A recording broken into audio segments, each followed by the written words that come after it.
அனைவருக்கும் வணக்கம். நாம் இந்த வீடியோவில் வயிற்றுப்புண், சிறுங்குடல் புண், பெருங்குடல் புண்களை குணப்படுத்துவதை பற்றி பார்க்க போகிறோம். முதல்ல வயிற்றுப்புண்ணை பற்றி பார்ப்போம். இந்த வயிற்றுப்புண் வர காரணம் என்னன்னு பார்த்தோம்னா, சரியான உணவு முறைகளை கடைபிடிக்காததுனாலையும் உணவு சரியாக சாப்பிடாததுனாலையும் இந்த வயிற்றுப்புண் வர காரணம் உண்டு.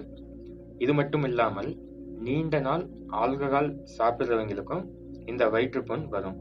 வயிற்றுப்புண் இருக்கிற ஒரு ஆல்கஹால் எடுத்துக்கிட்டாங்கன்னா மலத்தில் ரத்தம் வருவதற்கும் வாய்ப்பு மிக அதிகம்.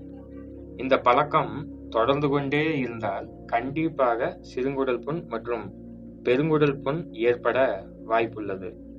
அப்படி சிறுங்குடல் புண் இல்லைன்னா பெருங்குடல் புண் வந்தும் ஆல்கஹால் சாப்பிட்டா மலத்தில் ரத்தம் அதிகமாக வரும். இது வயிற்றுப்புண்ணாக இருந்தால் மலம் கருப்பு நிறத்தில் வரும்.